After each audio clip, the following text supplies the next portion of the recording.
Let's go now to a very different story. Every year, tens of thousands of Chinese apply for residency over in Canada. Well, just over a week ago, tens of thousands of those very same applicants had those hopes dashed after the Canadian government cancelled its Immigrant Investor Program, which has largely drawn more of the rich Chinese who simply put cash over there, buy houses, and in return expect a residency permit to stay in that country. Well, for more on that, we're joined live from Toronto by our correspondent Christian Yeo, who's been covering this story over the last week for us. Christian, in fact, that program, to be fair, has been suspended since 2012. So what's up with these 10,000s and thousands of Chinese hopefuls? Why did they file those applications? Did they realistically expect that at some point the program would be defreezed and returned to normal, or were they just hoping on hope that it would go back the same way?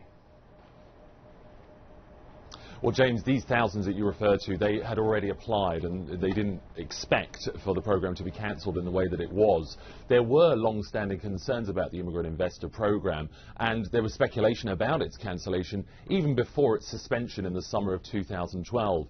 Flash forward a few months after that, and a group of immigrant investors, applicants, filed a class action lawsuit against the Canadian government, frustrated by this suspension. Now, they gave the government an ultimatum: either fast-track their applications or pay them $5 million in compensation. They lost that case, but their lawyer said that he was in no doubt that the government would eventually cancel this entire backlog and those applicants would have their applications rejected. The government was forced to vehemently deny that at the time. A year later, though, that is exactly what they did and cancelled all of those applications. It's been a long wait for those thousands, but they finally got clarity, albeit not the outcome they were hoping for. Hong Yan has been a real estate broker in Toronto for more than 10 years. He's helped countless immigrants from China and elsewhere find a Canadian home. But his steady flow of foreign customers is slowing as the Canadian government overhauls its immigration rules. I can feel the policy is changing. I can tell that. Less and less people going from this China. After running the Immigrant Investor Program for 28 years, the Canadian government cancelled it on February 12th. It offered permanent residence to foreigners prepared to lend the government 800,000 Canadian dollars interest-free for 5 years. That's around 722,000 US. It was designed to attract business talent and help grow Canada's economy. Wealthy foreigners came in their thousands, driving up the cost of housing in the process.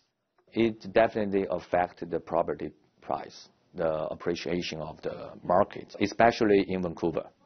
So the affordability of the real estate market in Vancouver is, I think, is already ridiculous. When Ottawa killed the program, roughly 70% of applicants were Chinese nationals. Some estimates put that number at around 45,000 people. What motivated them to seek residency in Canada varies, but some immigration lawyers say it was an effective way to move cash and assets out of China. They needed a place to park that capital. So they needed also a place in which to have some sort of what we can call insurance policy.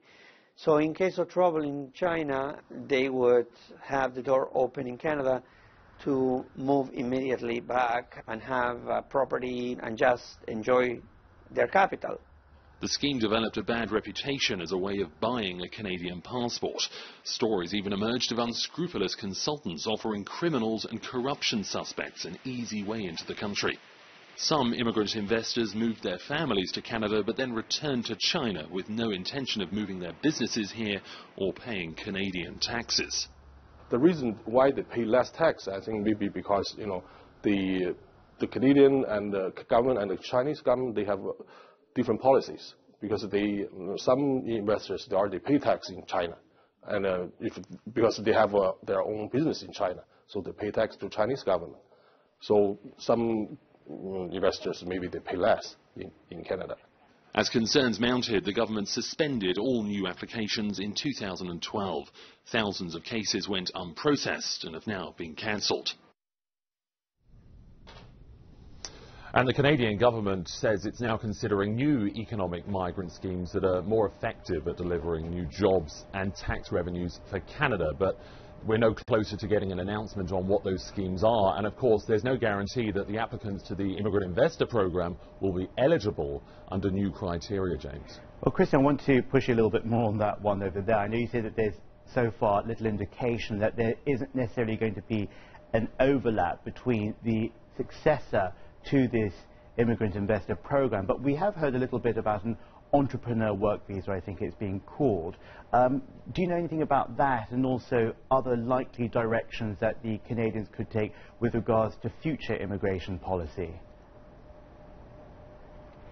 You're right, James. The Immigrant Investor Program wasn't the only scheme that was cancelled in this change last week. The entrepreneur scheme that was already in place was also cancelled, and that will now be revived into a new form. We've yet to get the full details of that yet, but what we do know is that the Canadian government is under enormous pressure to increase migration to Canada. The population here is just 35 million. For a country of this size, landmass-wise, it's a very small population, and if we're to be a leader in the world, as our aspirations would gather, we need more people, and there's enormous pressure from business leaders and provincial leaders for the government to implement these new schemes. Remains to be seen what schemes they come up with and whether or not they will be suitable for those that applied to the Immigrant Investor Program, James. Thanks very much, Christian, for joining